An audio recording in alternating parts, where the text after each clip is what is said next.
Muy buenas tardes. Mi nombre es Ángel Caballero Cárdenas, estudiante de la licenciatura en Relaciones Internacionales en la Universidad Nacional Autónoma de México.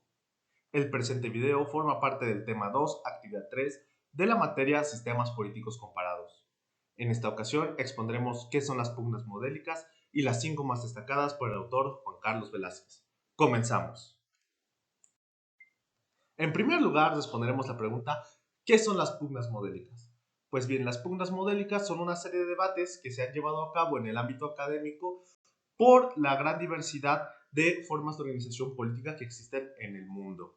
Estas pugnas modélicas pueden ser abordadas desde la perspectiva jurídica de la teoría del Estado y el derecho constitucional, desde la teoría política, la teoría sociológica y más recientemente también por las relaciones internacionales y la política comparada. Las pugnas modélicas se encuentran compuestas por dos paradigmas que pueden ser o no antagónicos. La importancia del estudio de las pugnas modélicas se da porque combina la teoría y la práctica para que de esta forma, analizando los dos paradigmas, que pueden ser o no antagónicos como habíamos mencionado, podamos determinar cuál es mejor en el ámbito práctico dependiendo de cada sistema político. A continuación, expondremos las 5 más importantes que nos destaca el autor Juan Carlos Velázquez. La primera pugna modélica que destaca el autor Velázquez es la del sistema presidencial comparada con el sistema parlamentario. Pues bien, en primer lugar hay que destacar que el sistema presidencial se destaca por seguir la teoría francesa de la división de poderes, es decir, la división en el ejecutivo, legislativo y judicial. Se enfoca más en la figura del presidente, es decir, del poder ejecutivo, y su objetivo es balancear, buscar un equilibrio entre los tres poderes para evitar la concentración desmedida del poder político. Por otro lado, tenemos que el sistema parlamentario se concentra más en el poder legislativo, proviene evidentemente de la teoría británica, la teoría inglesa de la división de poderes, y para balancear el poder político, lo que busca este sistema parlamentario es una cooperación lógica entre todas las instituciones políticas que componen al sistema. La siguiente pugna modélica que nos expone el autor Velázquez va más relacionada con las formas de gobierno. En este caso sería la de gobierno centralizado y gobierno de gabinete, ambas sumamente interesantes e importantes. La de gobierno centralizado se enfoca en el poder ejecutivo y va relacionada con los sistemas presidenciales, donde el poder ejecutivo tiene tanto la jefatura de Estado como la jefatura de gobierno. En este caso, el poder legislativo, el gabinete, tiene más un rol de asesor para el poder ejecutivo, sin embargo, no es tan importante como lo sería en el gobierno de gabinete. En el gobierno de gabinete, la relación entre legislativo y ejecutivo es más de cooperación, estando de acuerdo con lo que vimos anteriormente en la del sistema parlamentario. En este caso, el parlamento o el gabinete será el que apruebe o no las decisiones del Ejecutivo, por lo que tiene una mayor importancia al momento de tomar decisiones en el interior del gobierno. La siguiente pugna modélica es uno de los casos que, como comentábamos anteriormente, aunque parezcan ser antagónicos, la verdad es que en la actualidad ya han surgido híbridos entre el estatismo unitario y el estatismo federal. Como menciona Velázquez, estos van más encaminados a describir formas de Estado. En este caso, el estatismo unitario es cuando varios entes de derecho internacional público, o estados para ser más concretos, se unen en un poder central. Sin embargo, todos ellos todavía tienen la oportunidad de deslindarse del poder central. Como menciona el autor, ha existido muchos a lo largo de la historia, sin embargo, el más famoso que podemos destacar es la URSS.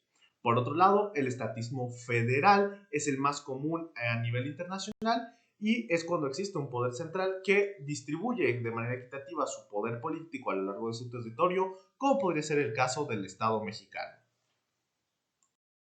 Contrario a lo que vimos en la pugna anterior, la siguiente pugna modélica sí se trata, en este caso, de dos formas de gobierno completamente contrarias, como mencionaba Velázquez.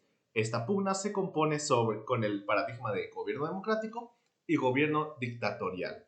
En primer lugar, hay que destacar, y nos encontramos de acuerdo con el autor Velázquez, que no existen democracias perfectas. Es imposible que existan democracias perfectas. Sin embargo, no podemos negar los beneficios que conlleva la democracia, razón por la que es la forma de gobierno dentro de la pugna, el paradigma más común a nivel internacional.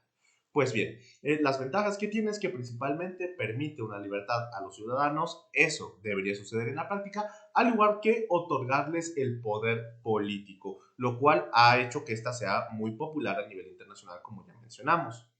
En contrapeso tenemos a la forma dictatorial, que como menciona el autor y muchos otros, aunque permite la formación rápida de estados, estos también tienden a ser muy frágiles y a desmoronarse muy rápido. Esto principalmente porque el poder político se concentra en un individuo o en un grupo muy limitado, por lo que en algún punto los ciudadanos o los individuos que se encuentran dentro del mismo buscan romper con este paradigma y cambiarlo probablemente al gobierno democrático. La siguiente pugna modélica que nos comenta el autor Velázquez en sus paradigmas es complementaria. Esta pugna se denomina como reforma política-reforma del Estado.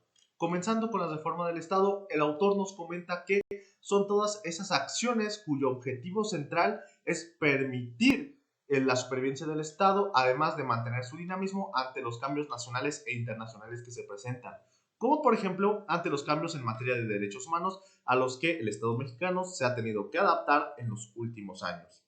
Dentro de la reforma política se contienen todas lo que son las reformas administrativas, judiciales y las políticas. La reforma política del Estado hace referencia a cómo se busca mejorar la relación entre el Estado y la sociedad a través de las instituciones dentro del sistema político.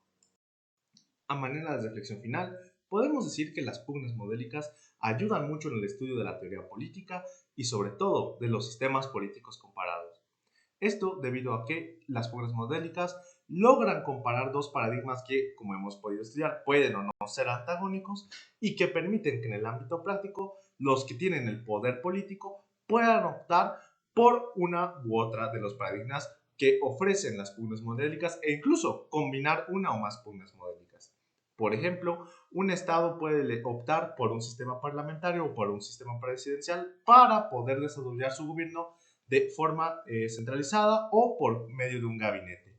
De esta forma podemos ver la unión entre lo práctico y lo teórico y podemos entender cómo el observar diferentes formas de organización puede ayudarnos a crecer en el ámbito práctico. Por mi parte es todo, muchas gracias por su atención.